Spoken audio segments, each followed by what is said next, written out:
Dave Saltonstall, senior correspondent for the Daily News, and Governor Paterson got back to the business of trying to be governor today.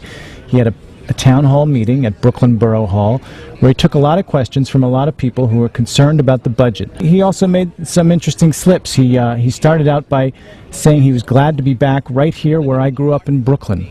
The governor, of course, did not grow up in Brooklyn. He grew up in Long Island. So it was a head-scratching moment for a lot of people there, but here it is. Thank all of you enough for taking out time to come to this town meeting right here where I grew up in Brooklyn.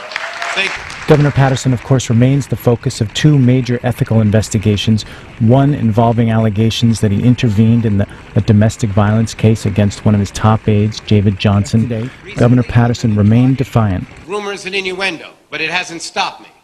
Recently, I've been also the target of special interest commercials, $8 million of them, but it hasn't stopped me.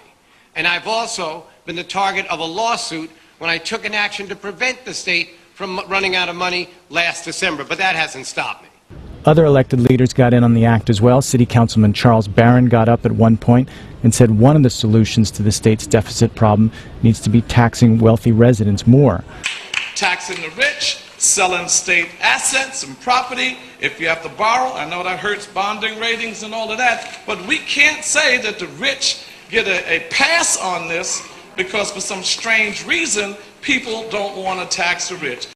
Governor Paterson suggested that might not be such a good idea, as the state went down that road last year, and the result was many New Yorkers established residency in Florida to avoid paying the higher taxes here.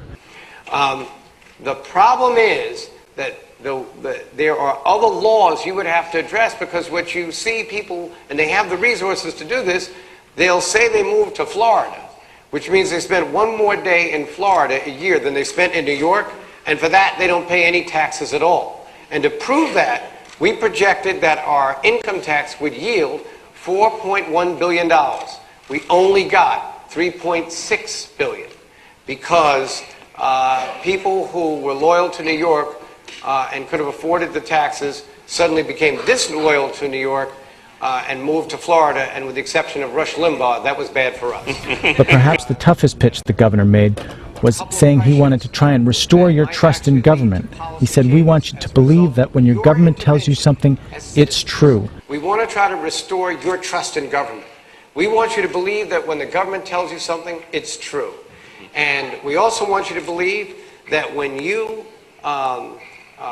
address government, that there'll be a response.